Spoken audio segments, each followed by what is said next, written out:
उत्तर प्रदेश के छोटे से गांव रामपुर में सुबह का सूरज जैसे ही उगता, खेतों पर ओस की बूंदें चमक उठती। मिट्टी की सोंधी खुशबू, बैलों की घंटियों की टन-टन और गांव के बच्चों की किलकारियां, यही थी रामपुर की पहचान। इसी गांव में रहता था 22 साल का रामू, एक साधारण पर बड़े सपनों वाला लड़का। रामू के पिता हरिराम एक छोटे किसान थे। घर में माँ, पिता और छोटी बहन थी। बचपन में रामू का सपना था कि वह कुछ ऐसा करे जिससे उसका गांव हमेशा गर्व करे। लेकिन किस्मत ने बचपन से ही उसकी परीक्षा ली। जब वह 10वीं में था, उसके पिता की तबीयत बहुत खराब हो गई। घर का सारा खर्च रामू के ऊपर आ गया। उसने पढ़ाई छोड़कर खेतों में काम करना शुरू कर दिया। वो दिन रात मेहनत करता और जब रात होती तो लालटेन की रोशनी में पुरानी किताबें पढ़ता। गांव के लोग कहते, इतनी मेहनत से क्या मिलेगा रे रामू, ये गांव तुझे कुछ नहीं देगा। पर रामू हमेशा मुस्कुराकर जवाब देता, अगर मैं नहीं बदलूंगा तो गांव कैसे बदलेगा। कुछ सालों में उसने मेहनत से थोड़े पैसे जमा किए। उसने गांव में एक छोटा कंप्यूटर सेंटर खोला।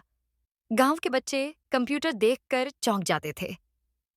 धीरे धीरे उसने बच्चों को सिखाना शुरू किया, टाइपिंग, इंटरनेट, ऑनलाइन फॉर्म भरना।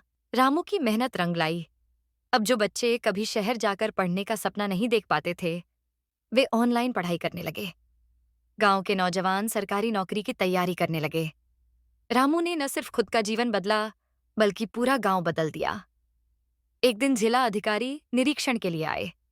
जब उन्होंने देखा कि एक गांव में खुद के पैसे से एक लड़के ने बच्चों को आधुनिक शिक्षा से जोड़ दिया है, तो उन्होंने कहा, रामू, तुम जैसे युवाओं की वजह से ही देश का भविष्य उज्जवल है। आज रामू के सेंटर का नाम है रामपुर डिजिटल शिक्षालय। गांव के लोग उसे प्यार से मास्टर रामू कहते हैं।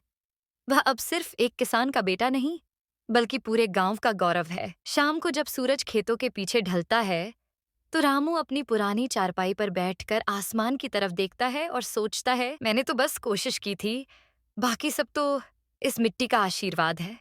रामपुर का एक सीधा साधा लड़का रामू अपनी मेहनत से कुछ नया कर रहा है। उसका हौसला बढ़ाइए। रामू फ्रॉम रामपुर चैनल को सब्सक्राइब करिए।